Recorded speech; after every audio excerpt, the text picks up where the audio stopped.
రేయ్, నా లవ్కి నా లవ్వర్కి ఒకే వయసు. ఆ రోజు నేను చాలా సంతోషంగా ఉన్నాను. నేనే కాదు, ఈ ఊరే సంతోషంగా ఉంది. ఆ రోజే మెగాస్టార్ చిరంజీవి సినిమా రిలీజ్. నాన్న త్వరగా రెడీ అవ్వండి. నేను ఎప్పుడో రెడీరా. అమ్మ 3 గంటల నుంచి సింగారించుకుంటుంది. తను రెడీయో లేదో అడుగు. అమ్మా త్వరగా రెడీ అవ్వమ్మా, సినిమాకి టైం అవుతుంది. హలో, మేరీకి బిడ్డ పుట్టింది. చాలా సంతోషం అయ్యా. ఆడపిల్ల పుట్టిందండి. దేవతే పుట్టిందని చెప్పు. అవునవును, నార్మల్ డెలివరీ అయింది. సరే తీసుకెళ్ళొచ్చని చెప్పారు. సరేయ్యా. తల్లి బిడ్డ క్షేమం. ఏ హాస్పిటల్? రోజా నర్సింగ్ హోమ్. ఖచ్చితంగా వస్తానయ్యా. ఏమిట్రా చీర కట్టుకొని వచ్చేలాగా గొడవ చేస్తున్నావు? ఫోన్ చేసింది ఎవరండి? Mary husband. ఏమైంది? మేరీకి అమ్మాయి పుట్టిందిట. అలాగా, నార్మలే కదా. పాపం చూసి తర్వాత సినిమాకి వెళ్దామండి. పాపని తర్వాత చూద్దాం, ఇప్పుడు సినిమాకి వెళ్దాం. విజయ్, పాపని తర్వాత చూద్దాం. సినిమా హాల్ పక్కనే రా హాస్పిటల్. పాపం చూసి తర్వాత వెళ్ళిపోదాం. నా మాట విను, ఒక్కసారి విను. పాపని తర్వాత మీరు ఊరుకోండి, వాడిని ఊరికే బతిమాలకండి. పాపం చూసిన తర్వాతే సినిమాకి వెళ్దాం. రా నేను రాను. రారా. వెళ్ళు. రండి. సార్ రాలేదా? వచ్చారు, పండ్లు అవి తీసుకురావడానికి వెళ్ళారు. ఓ, మేరీ, నువ్వు కోరుకున్నట్టుగానే అందమైన ఆడపిల్లని కన్నావు. అరే రే, ఎంత అందంగా ఉంది. రే, పాప ఎంత ముద్దుగా ఉందో, వచ్చి చూడు. నేను రాను. ఏమైంది? సార్ ఈ రోజు సినిమాకి వెళ్దామన్నారు, అందుకు బయలుదేరుతున్నా ఈలోగా ఫోన్ వచ్చింది. సరే పాపను చూసి వెళ్దామని ఇక్కడికొచ్చాం. అందుకే అయ్యగారి కోపం.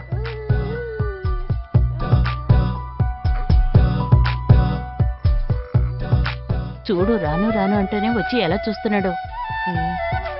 విజయ్, ఇక సినిమాకి వెళ్దామా? అమ్మ, పాప నా చెయ్యగలడం లేదు.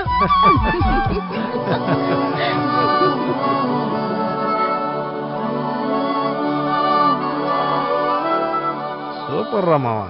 ఇలాంటి కథ నేను ఇంతవరకు వినలేదు.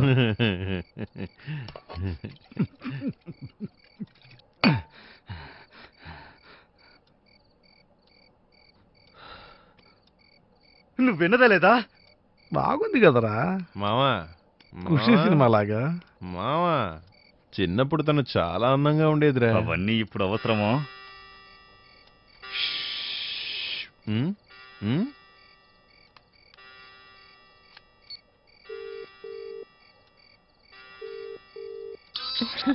హలో. Happy birthday Yamuna. ఏ ఎవరే? లవరేనా? ఇచ్చిపోవే. Hello, thank you. నాకు మీటింగ్ ఉంది, నేను రాలేను. నువ్వు నా కోసం వెయిట్ చేయొద్దు. సెకండ్ క్యాబ్ లో వచ్చినప్పుడు మీట్ అవుదాం, ఓకేనా? నాకు కాల్ వస్తుంది, తర్వాత మాట్లాడతాను. ఇవ్వరా. Happy birthday యమునో.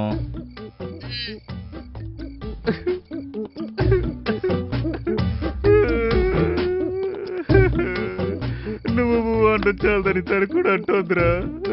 మావా, తను నవ్వితే చాలా అందంగా ఉంటుందిరా. ఒకరోజు ఇలాగే ఏడ్చిందిరా. అయ్య బాబాయ్, మళ్ళీ మొదలెట్టావా? వాడు వెళ్ళిపోయాడు. హలో, ఆ రోజు వాళ్ళ నాన్నగారు చనిపోయారు. తను ఏడవడం మొదటిసారి చూశాను. పరిశుద్ధ ఆత్మనిచే తాకబడిన ఈ బిడ్డని మన దేవుడగు యేసుక్రీస్తు దీవించి ఆశీర్వదించునుగాక. స్తుతి ఘనత మహిమలన్నీ మీకే సమర్పిస్తున్నాను. ఆమేన్. ఆమేన్. విజయ్,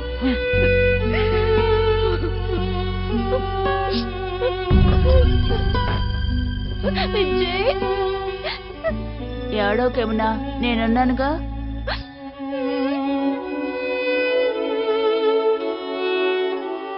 ఆ రోజు డిసైడ్ చేశాను, ఇక తన కళ్ళంట నీళ్ళే రాకూడదని. జీవితంలో ఎప్పుడు తను సంతోషంగానే ఉండాలి.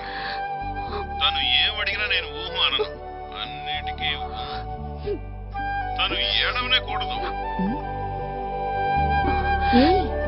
ఏమైంది? నేను వెళ్తున్నాను. ఆ తర్వాత ఏమైందో తెలియదురా. వాళ్ళ అమ్మగారు ఎవరితోనూ సరిగా మాట్లాడడం లేదు, మా వాళ్లతో కూడా మాట్లాడడం లేదురా. అందుకే యమున ఏమడిగినా నేను ఊ అంటున్నాను.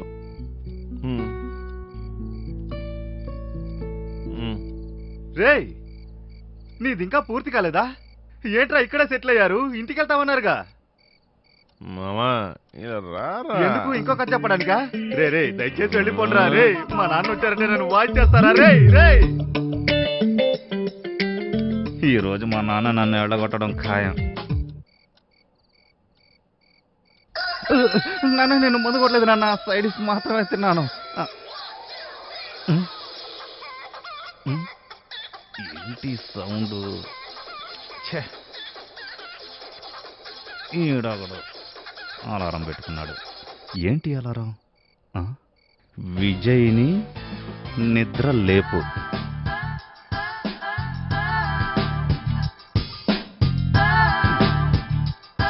విజయ్ ఏమన్నా రే నేను వెళ్తున్నాను రా. రేయ్, ఆగరా. తర్వాత వెళ్ళి కలుద్దాం తీసుకెళ్ళరా, రేయ్, రేయ్. బాయ్. పనికెళ్ళిన అమ్మాయి ఇంటికి తిరిగి రాలేదు, కంప్లైంట్ ఇద్దామని వచ్చాం. మిస్సింగా ఆ టేబుల్ దగ్గరికి వెళ్ళండి. నువ్వు చెప్పయ్యా. ఆడాళ్ళంతా నువ్వు వస్తున్నారయ్యా. చేసిన పనికి నిన్ను మొండి మలతో కూర్చోబెట్టాలరా. నోరు మూసుకొని కూర్చో. సార్ చెప్పండి. నిన్న పని